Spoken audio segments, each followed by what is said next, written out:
ஒரு தேர்தல் அறிக்கை குழுவை உருவாக்கி இருக்கிறார்கள். இன்று முதல் முறையாக அந்த குழுவில் இருக்கக்கூடிய அத்தனை பேரும் முதலமைச்சர் அவர்களை சந்தித்து, கழக தலைவர் அவர்களை சந்தித்து நன்றி தெரிவித்துக் கொண்டோம். அந்த குழுவின் முதல் கூட்டம் இன்று நடைபெற்றிருக்கிறது.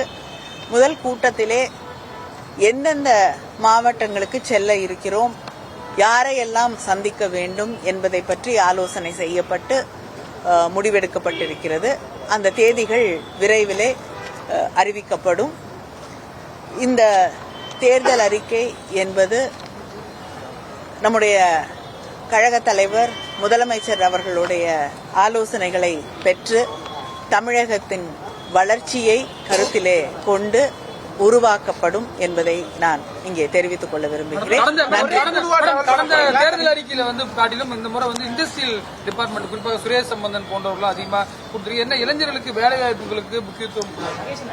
நிச்சயமாக வேலை வாய்ப்புகள், மகளிர் உரிமைகள், அது மட்டும் இல்லாம நம்ம வாழ்ந்து கொண்டிருக்கக்கூடிய இந்த பூமி பந்தை பாதுகாப்பதை பற்றி, விவசாயிகளின் பாதுகாப்பு, ஒன்றிய அரசாங்கம் வேலை வாய்ப்புகளை மக்களிடமிருந்து பறிப்பதையே ஒரு வேலையாக பார்த்து கொண்டிருக்கக்கூடிய நேரத்திலே வேலை வாய்ப்புகளை உருவாக்குவதற்கு, மாநில உரிமைகளுக்கு போராடுவது, இதையெல்லாம் நிச்சயமாக இந்த தேர்தல் அறிக்கை மையப்படுத்தும்.